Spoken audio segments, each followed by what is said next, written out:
Welcome to the FSF Popcast live show. Hello, kids and cadets. Welcome to the FSF Popcast live at 5. We are very excited to have you guys here to review the Acolyte episode 5, which aired last night on Disney+. Now, before we get into this, we want to just make sure that you guys are all aware that if you haven't watched episode 5, there will be spoilers. We're going to get into that a little bit stronger here in a moment, but this episode last night, episode 5, was top shelf Star Wars. I think for a lot of us, it's been what we were waiting for in this series. And yeah, I am very, very, very excited about it. There's a whole conversation going on between John and Kathleen in the chat. I'm not putting any of that on screen, but we got to monetize somehow. Anyway. It's a conversation about pants and how much money you can make without them. I'll just let your fingers do the talking for the rest of that. Okay. Can I divert for just a moment? Sure, why not? Have you ever played the Star Wars pants game? Where the key to Star Wars is that you take any line of dialogue, you remove a noun, and you put pants in its place. I find your lack of pants disturbing. No, but I've played that game with taking a line of dialogue out and replacing it with sausage, and that gets interesting too. Oh, I don't have those pants down. We got to give him more time. Right, I find your lack of bacon disturbing. Oh, that's just sad. Things along those lines. So I played that version of it. Okay, the pants one might be fun too. So we should do that sometime. We should. That'd be fun. All right. But hey, before we get into this real quick, we have a couple quick notes. Now, if you guys know that on our website at fsfpopcast.com/contact, if you haven't signed up there already, you need to go do that because you have opportunity to win things every month. We have a monthly giveaway. This month, we're giving away physical copies of one movie and digital copies of another. So our digital copy movie is this one right here called Shadowland. We have 5 digital codes to give out for this movie. So if you haven't applied yet, and once the thing is, once you sign up for our giveaways, you're automatically entered for every giveaway going forward. It's the gift that keeps on giving. So you have opportunity to win over and over again. But this movie here is called Shadowland, and it's haunted by nightmares of an assassination. A former president uncovers a conspiracy to discredit his legitimacy. Together with his advisor, they race to expose the truth, avert a global crisis, and vindicate his presidency. Starring Jon Voight, Shadowland is available to buy on digital now. Rated R from Republic Pictures. And then also, if you go to fsfpopcast.com/contact, and if you sign up, this is the one that we have 5 physical copies of, and we'll be sending those out here very soon. But you'll want to sign up for that. And this is the Bob Marley movie. Bring home Bob Marley, One Love, now on 4K disc and digital. Celebrate the life and music of an icon who inspired generations through his message of love, peace, and unity. Buy the film critics are calling the perfect movie at the perfect time. And get over 50 minutes of behind-the-scenes footage and deleted scenes. Available at participating retailers. Buy Bob Marley, One Love on 4K disc and digital today. Rated PG-13 from Paramount Pictures. So again, we have a drawing coming up for these things this upcoming Friday, and you have opportunity to win either a digital code or a physical movie. And if the physical movie will only be shipped to the United States, however. So international shipping rates get a little expensive it's a little crazy for that. But anyway, go to fsfpopcast.com/contact, sign up. And like I said, it's the gift that keeps on giving. You'll have fun with that. But that's not why we're here. Nope. And that's not why you're here. Nope. We're here to talk about Star Wars, the Acolyte. And yeah, One Love, One Life. I know. No, that's you too, Kathleen. That's not Bob Marley. She's a kid. Well, this is also true. Yeah. This is also true. But anyway. Yes, we are going to talk about the sexy Sith. We're getting to him. We're getting to him. We're not quite there yet, but so yeah. All right. Again, so last chance. If you haven't watched episode 5, from this point forward, there will be spoilers about episode 5. The episode was entitled Night. If you haven't watched it, keep watching. Yeah. Watch the episode later. Watch us. Yeah. So, yeah, but this is your a chance to know. Spoilers ahead. So first thing we wanted to talk about was this here helmet. Yes. Uh, the man who is I mean, we know his name is Khmer, but we don't know what his Sith name is, or if he is actually a Sith. He may not be. He may not be, guys. Just hold on to that a second. But I have taken to calling him Smilo Ren. That's the name I've chosen. That or Darth Moeller. I haven't really gone with. I've seen Smilo Ren a lot of other places, so we can stick with that one for right now. I kind of like it. It's fun. Yeah. Let's see. Kathleen says, "What's worse is even the song was Ziggy Marley." Ooh, sorry about that. And Spiders no, the Ziggy Stardust. Wow, Anyway, we're all over the place. Yeah. All right, so we wanted to talk about this helmet and what it's made out of. Because last night while watching the episode, I was watching it with my nephew, and we both were trying to figure out what the metal was that this was able.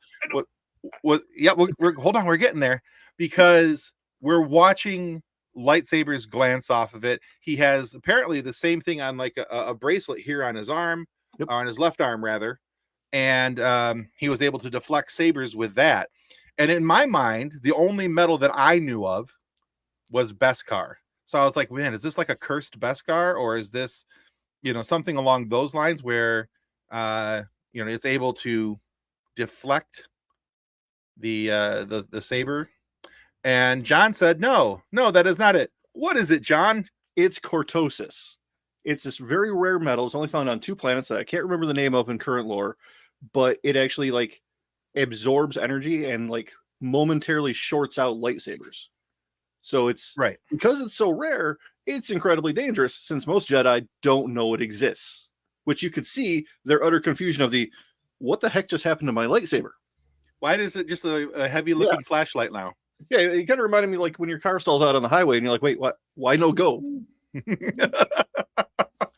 I push pedal, it no go. Yeah. Right. But I push button, it no vroom. Yeah. Yeah. So, I mean, it's only shown up in a couple places. First in the I, Jedi novel back in the old Legends EU. Great book. Way better than the books that it was based on. But also in the Thrawn novelization from 2018, it's mentioned in there. Okay. So, it's a known element. I appreciate that they threw it in there without having to like make a big deal about it. It's just there. It's a background element. Right. The world is built. We're just playing with it. Headbutting your enemy's blade as it's coming at your head was one of the most badass things I've seen in a while. Right? I was like, did he just? I hit because we're watching it on a Roku TV, and I was like, and that's the 10-second back button because I want to see that again. Yeah, I was using the 10-second back button so much, like my Disney Plus was locking up. Wait, I gotta see that. I gotta see that again. Wait, no, I need to go back 20 seconds and just right. Yeah, I had to restart the Roku because I was backing things up too much. Kathleen's like, "Can we just watch the show?" We are my way. Yeah, we're watching it my way. Yeah, but that was just insane the way he used his head literally in his fighting. Usually you lose a headbutt every time you throw one, but he was making it work. Yeah, I was not sure what exactly he was doing there, and then I wasn't sure how he was shorting it out, and then I kind of went back and watched it a little bit again, and I was like, oh, it's something with the metal. And that's what my nephew and I were both like, okay, so it's got to be Beskar. But I'm like, I've never seen Beskar short out a lightsaber before, so that explanation actually helps me. Because that's why I was like, maybe it's a cursed Beskar somehow. Right. Yeah. Right. Maybe that coven of witches cursed it somehow. Coven. I know. I said coven just for the benefit of you, John. Oh, just so I could watch you hang your head in shame. I'm gonna do that a lot this year. Anyway. Okay. So but that's the explanation of the metal. Yep. And this guy. So the revelation of who he actually was not that big of a surprise. No. Yeah, and I forgot to put an actual picture of his face in here or his arms, which Oh my- Kathleen will be very disappointed in. Yeah. But yeah, the sexy Sith. And if there is so much talk on the internet today about this dude's arms, Manny, I think his last name was pronounced Jacinto. But yeah, that dude is ripped. Yeah. And he played that role amazingly. I thought he did a really good job with that. It was great. Um, Yeah, his fighting style was just remarkably brutal, you know? very centered. Right. Yord mentions like he doesn't follow any rules of combat. He just, well, no, he's not going to follow your rules of combat. He's there to headbutt your lightsaber off and then kill you. Sometimes stab one guy and force pull another guy onto the same blade. Right? Yeah. I was like, oh my God. I'm going to go out on a limb and say Darth Maul's got nothing on this guy. Careful, John. Hey, Maul focused too much on his weapon and didn't think about the other techniques available. John. What? Thin ice, buddy. Hey, if we could get the two of them in a room together. I would remove you from the screen, but you have admin abilities and can put yourself right back on here. So, okay, I screwed that one up. All right, but but yeah, the whole fighting style, and we mentioned this on Threads, but we need to get Master Allen from Level Up Sabers on to talk about the fighting style, the Level Up Saber Master to talk about the lightsaber battles. Yes, they're better than a stick. They are better than a stick. But yeah, and you can find a link to Level Up Sabers in our show notes down below. Go buy yourself a lightsaber. It'll be lots of fun. Cool. Yeah, so, but there's other interesting things. You mispronounce words to bug John. John fights back. Who's surprised? I'm not surprised, Kathleen. I just didn't expect it to come that fast. Nobody. The answer is nobody. Exactly. Oh, yes. Yeah. But there are other things about this guy. In the next slide, we're going to kind of talk about this a little bit because we mentioned this last week. We're going to bring it up again this week. I think with his helmet, and if you look very closely at it, you see some lines that are very similar to what we saw in the sequel trilogies. I think that we're having something to do with the Knights of Ren. Yeah. Possibly. Yeah, especially when in the last few seconds of the show, Kylo Ren's musical motif is played while he's on screen. I'm taking that as a hint. I'm willing to be wrong, Right. Couple things about his behavior too, like a Jedi might call me a Sith. Well, yeah, you might do something, but you could be wrong. Right. Well, that's why I said earlier, hold off on the whole naming of the Sith thing, because a lot of people. I read a couple articles today where they said that he goes out of his way to identify himself as a Sith. Like, actually, no, he didn't. He said, "You might call me a Sith," right? Which leaves, in my opinion, a whole room of possibilities to what he could be. Yeah. Well, I will say that the character is a psychopath. Oh, for sure. For sure. Referring to Jackie as an it. Yeah. Like she was like a person was just a thing. Was that its name? Yeah. And you brought her here. Oh, yeah. It's your fault she's dead. Right. You brought her here. Yeah. But then the absolute emotional disconnect that he has from anything, the level of non-responsibility that he has to anything that's happened there, is outstanding. And if you want a bad guy, I want bad guys in one of two ways. I either want them to be maniacal or psychopathic. And he's a little bit of both. Yes.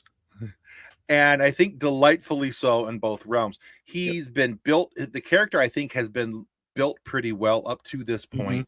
And I mean, look, it was through the first 3 episodes, it was pretty obvious that he was going to end up being this guy. Yeah. But even when the helmet came off, I was still like, oh, it is him. All right, cool. The revelation wasn't like, oh, yeah, I knew who that was. It was still a cool revelation. Yeah. That because Star Right. Wars has been known to kind of like do the wave the hand over here and punch you with this one, Right. And so I was kind of thinking that maybe we might get one of those, but I was happy that there was that. Yeah. Actually, one of my favorite things that he does is, when the Jedi ask him, well, shouldn't you be hiding or, and he just like tips his head to the side. I wore a mask. Like Right? like, okay, he's crazy. And he's probably my favorite character this year. Like Yeah. just Yeah. Yeah, love him. The responses back to Master Soul, which I'm gonna go ahead and change slides here just real quick because we're talking about some of the lightsaber fights and the duels, and we also need to say the high level of emotional damage in this single episode was amazing.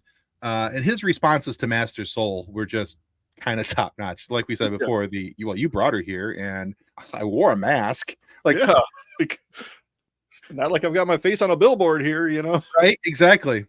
But there's also a couple things that he says to Master Soul that during one of these fight scenes that really make me wonder what we're going to find out in the next couple episodes, because he says, what master hides his face from his pupil? And he just turns his head and goes, you tell me. Yeah, there's something going on there that we don't know yet. Right. And they're dragging this out. I think the next episode, I honestly think episode 6 is going to be a flashback episode. We're going to go back to Breadnought. I know it's not the name, but I like calling it Breadnought because it's funny in my head. But go ahead. Yeah, go ahead. Sorry. Go ahead. So something I've really loved about this episode in particular is, I don't know if you remember about 25 years ago when everybody and their brother was trying to make a Star Wars fan film. Yeah. And they all had to do with multiple Jedi fighting a single Darksider in the woods. Because that was the most Star Wars looking location most people in North America could find. Correct. And so this was, and this is not a criticism, this is the best fan film I've ever seen. Yeah. The sabers are top notch. The choreography is amazing. The music is, oh my God, amazing. Just everything about it was great. This is what everybody was trying to do a quarter of a century ago, and wow, I feel old now. Yeah, way to bring that up. Did you take your Advil today? I need to go check my... yeah. My insurance company about my arm. Anyway. We're talking about Star Wars and lower back pain. So, but yeah, so I mean, that's actually a really good note there, because I hadn't even thought about that, but even now with the fan films are made, majority of the fight scenes are out in the woods. Yeah. So now everybody's going to try to top this. Yeah. So again, lots of emotional damage. Out of the 3 people we see on the screen, there's probably only one of them left. Yep. Yord is officially bye-bye woohoo see ya. Oh my God, that was the way.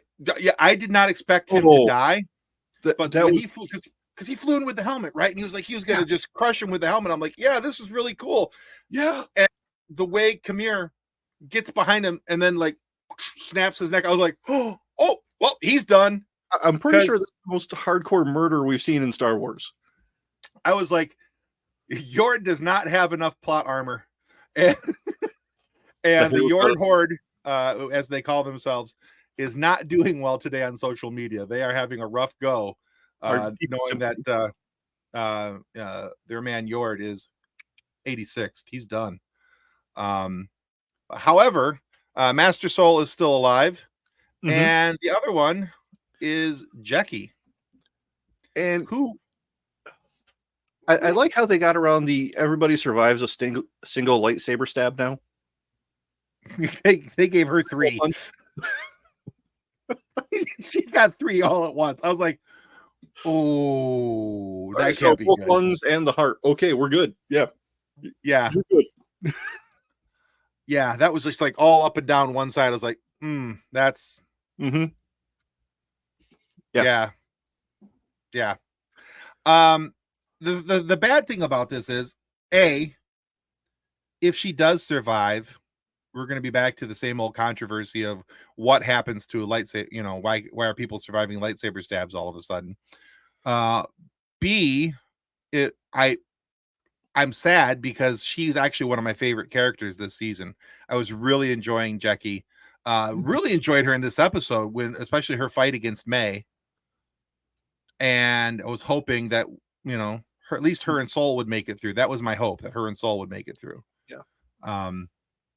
But when she started taking on Chimera, however you say his name, alone, Smilo Ren, as soon as she started taking on Smilo, I was like, oh, she's done. Yep. She's done. Yeah. And she did a really good job. You know, she did. She was holding her own for quite a while. Yeah, using a saber that was way too big for her hand because she had the Wookiee saber. Yeah, she had Kelnaka's. Yeah, and then 2 sabers. You know. Yeah, she did pretty good with the 2 saber battle. I thought it was interesting though. I think it was Kelnaka's saber that she was using in the Shoto style. You know, the backward saber. She was right, and that might have been the wrong choice for that. But you know, hey, but what do I know? I'm not a saber dueling. Right, person. And they did a really good job last week establishing that she knows how to use a weapon when she was doing her drills at the temple. She was faster, she was tighter than everybody else in the room. It's like, oh, she's been practicing a lot. Yeah, maybe it was pretty clear that she knows what she's doing. Oh, wait, she's dead. Along with everybody else. Yeah. One of the best remarks that I saw on the internet was from somebody who I was having a respectful conversation with. It's a podcasting friend, but he did not like this episode. Okay. Like at all. And that's fine. To each their own. He wasn't being a jerk about it. He wasn't being toxic about it. He was just like, he was asking people like, you know, what was it about this episode that you liked? Because he was having problems finding redeeming. He's like, if the lightsaber battles are all that you find appealing about this episode, then there's other issues afoot. Right. But he didn't think the writing was very good. He was less than enthused about the revelation of Smilo Ren being who we thought he was, and all these different things. But I forgot where I was going with this. I got way off track. This is awesome. Earlier, he said something. You were having that conversation about.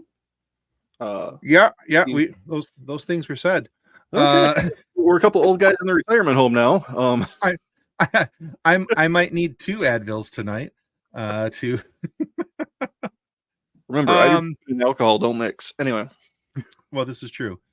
I'm actually looking up the conversation. But yeah, no, I mean, I thought she was a really good character. She was established well. She had a sense of humor. We saw her interact with Osha, you know, joking, laughing. They're making plans for, okay, so next time I'm in town, we're gonna trade some stories, go for some drinks. She's reading May her Miranda rights basically with you're under arrest for this, you're under arrest for that, you're under arrest for this thing, and then she just met an untimely demise. That's what happens when you get in over your head in a fight with somebody who's just killing Jedi. I can't find the note and I can't remember what I was going on about, so we're just going to leave that there and move along. Okie doke. But yeah, so Jackie is unfortunately no longer. But one of the other things that we, talking about Khmer and this whole fight, May he finds May. He's there to kill May because, he knows that because of what we saw in episode 4, she told him that she was going to turn herself into the Jedi. She was shish kebabbed. My wife. Yeah, she was. She barbecued as Anakin, though. No. Well, she was more of a rare. Anakin was well done. Yeah. So, but we get to this point where after the fight between Jackie and May, he's holding May there with the lightsaber to her head, and if Soul takes one move, he's putting the saber right through her head. Yeah, this is not a hold you see very often in Star Wars. No. I think Anakin did it once in Clone Wars when he was going through a particularly dark time. Yeah. But I think you're right. Yeah, this is not a thing you see the good guys do. No. and he's definitely not a good guy. We don't know that he's a Sith, but he's Nope. definitely not a good guy. He's definitely not a Jedi. He's made that clear that he is no Jedi, and he proved that to Yord pretty darn well. Yeah. Yeah, that was rough. But and then we see May and Osa kind of get into it while he continues fighting with Master Soul and having their interchanges and the back and forth between them. And Osa still hasn't learned how to block a force push and gets shoved into some rocks and knocked out. And May even says that as she's standing over here in this scene. She says, you never could learn how to block. Right. And this is where it kind of gets a little bit interesting, because May cuts her hair, that she has that extra length of hair. She cuts it in one really kind of cool headbang move. Yeah. And now she takes Osa's clothes so that she looks like Osa. Right. And goes to follow Master Soul out of the jungle. Right. Which so I have heard some people say, well, couldn't he sense a difference? Wouldn't he be able to tell that she was like closer to the dark side? The Jedi Council was in the room with Palpatine. Jedi can't detect crap. The only issue I have with this, and I'm thinking that they better explain it somehow next week. The only physical differences between Osa and May was the length of hair. Mm-hmm. May resolved that one. Yep. But she's got the marking on her forehead mm-hmm. that Osa does not have. Right. Because May was brought into that coven. Are you happy? Coven. Thank you. Of witches on Breadnought. Uh-huh. And and when that happened, she received the mark on her forehead. Yep. However, Osa backed out of that as the Jedi came in. Yep. She never received it. So the thing that where I'm struggling, this is one of the criticisms I have with the episode, and I'm hoping that, and it's a minor one, mm-hmm. but I'm hoping, can I say Osa right now? Osha. It's not Osa. It's Osha. I thought you thought is it Osha? Yes. I thought the H was. I've heard it. I've heard it wrong then, because I thought it was like the H was silent and it was Osa. That's why the Red before in the Coven had guardrails. They had Osha.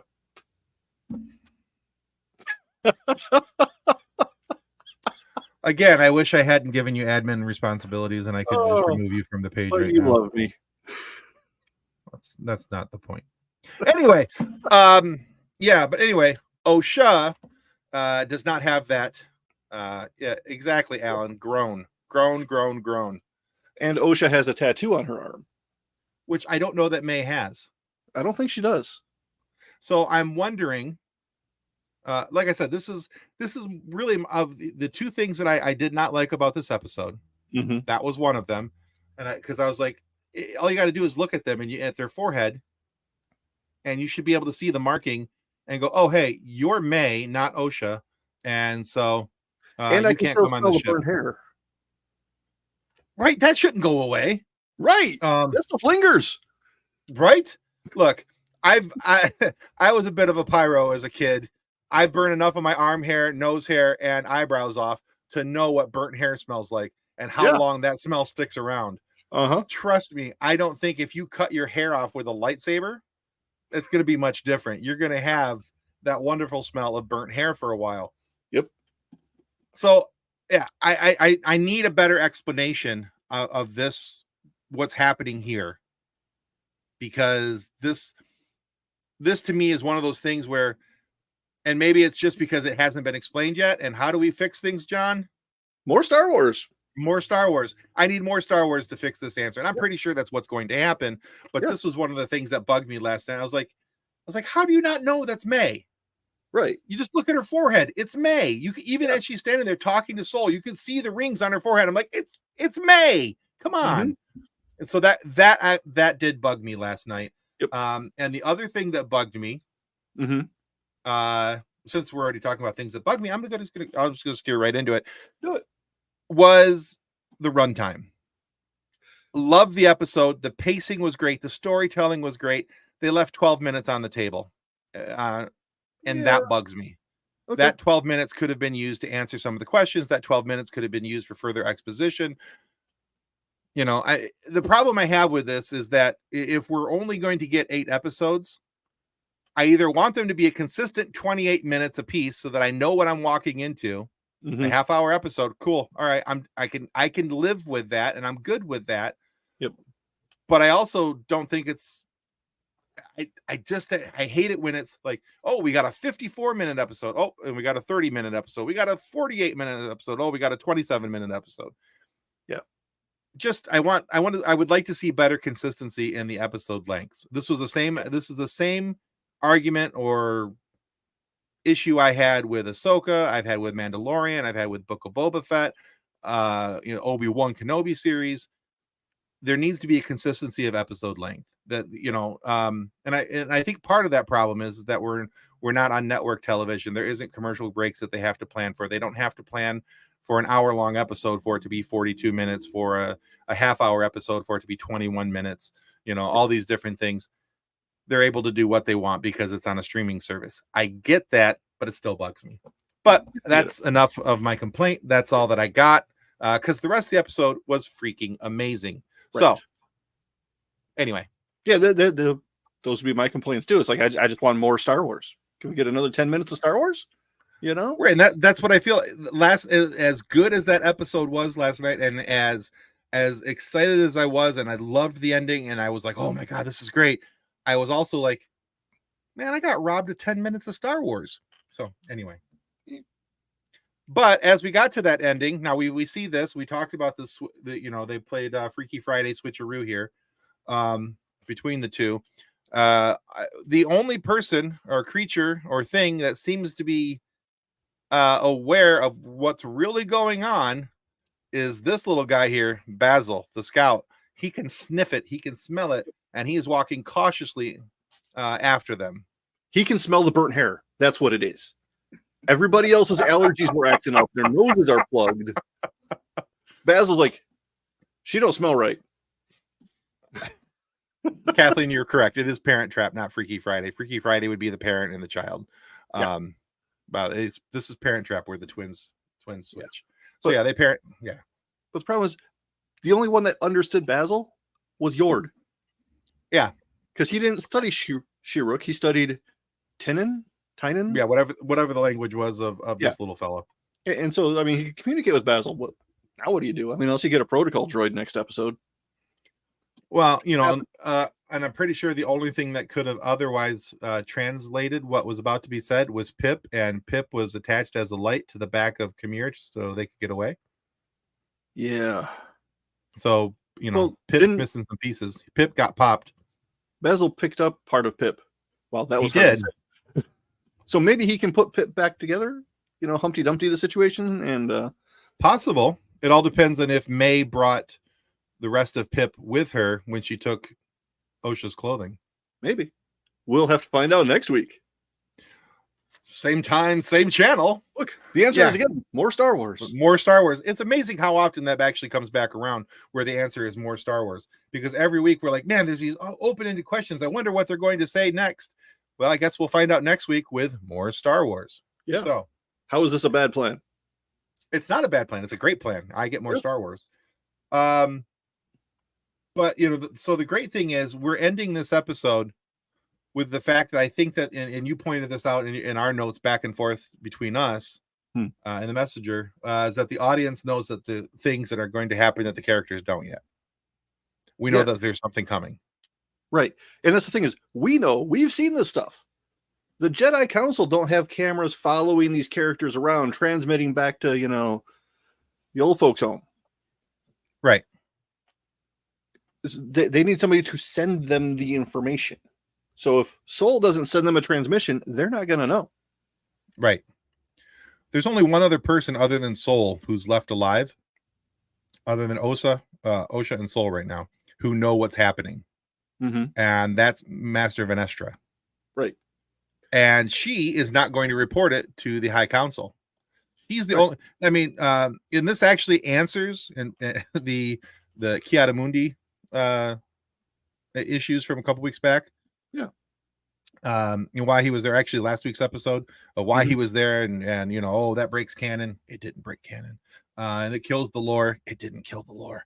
You know, this actually answers it right there. See, guys, wait a week, you get answers for Mhm. more Star Wars. The Yeah. answer is that there's only two people, a total of three people that know really what's going on here. Two only know what they faced, and one of them is back at the Jedi Council building of the temple, and is probably not going to get a transmission, a report from either of the two that are alive. So the fact that Ki-Adi-Mundi says in Phantom Menace that the Sith have not been around for millennia Yeah. still holds true, because chances are he's not going to know it, and it's not going to get reported to the High Council. Right. Now, like, to give Ki-Adi-Mundi some credit in Phantom Menace, if I called you up and was like, "Hey Tim, on my way home tonight, I got in a sword fight with a Knight Templar." I What? would ask how much you had to drink. Exactly. Something that hasn't been around for 1,000 years, and I'm saying, "Oh yeah, Right. I just ran into this, in the middle of the street." Sure you did, John. Right, Sure, exactly. sure. Exactly, Kathleen. It's that is one of the best things about sci-fi. You can answer with more stories about that sci-fi. You fix a Yeah. plot hole? Yeah. I write another story about the said plot hole, and Uh-huh. ta-da, we're good to go. See, that character didn't know this story had happened, so therefore he wasn't wrong. He was just uninformed. Exactly. Yeah. Ki-Adi-Mundi didn't. We're going to give him the benefit of the doubt that he Yeah. was not informed. He was not privy to the things that Vernestra knew, that Soul knew, and that Ocean knew. Right. So, because even in that room when they showed the hologram, he was like, he was clueless as to what was going on. Right. Oh, hey, there's a guy using a lightsaber. Yeah, that was the extent of it. That was it right there. Oh no, they didn't even see that. It was May fighting, right? Yeah. Okay. Yeah, Sorry. she had clearly been trained. Right. But yeah, so yeah, this episode 5, called Night, because last week episode 4, which left us with that big cliffhanger, was called Day. This was the completion of the 2-part arc, but it's not always complete either, because there's some things that need to be answered. So I'm looking forward to episode 6, which I do think will be a flashback episode, because I think we're going to have to, because now that May is with Soul, I think we're going to get a flashback to Brednock and see Brendock. That's the name of it. Brendock. I keep calling it Brednot in my head, and I think it's funny, but the problem is that screws up the actual pronunciation of Brendock when I'm trying to talk about it. So I think what we're going to see is we're going to see a flashback. We're going to see it from Soul's perspective, and we'll get to see what actually happened and why we went from a little tiny fire to lots of dead witches. So, yeah. So I have one other theory about Smilo Ren. It's kind of off the wall. Okay. He's not a Sith. He's not a Knight of Ren. He's just a fanboy who found his great grandfather's relics in the closet. Kind of like some people that we might have gone to high school with who found their grandfather's stuff from when they moved here from Germany. You mean like Kylo Ren did? Yeah.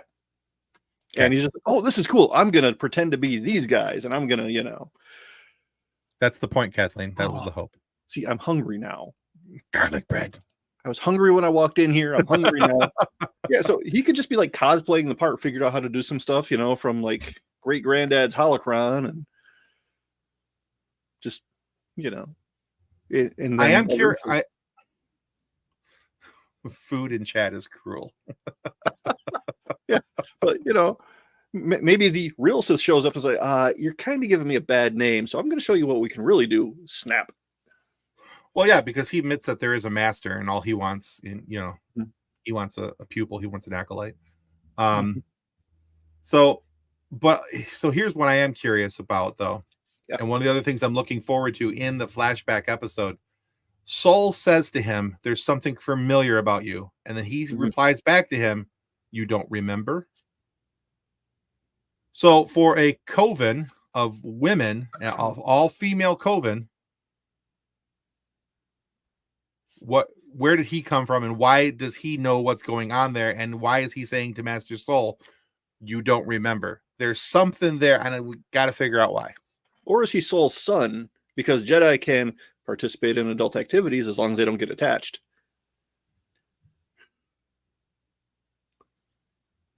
I mean, oh But no, he is not Cotton Eye Joe. that song has issues.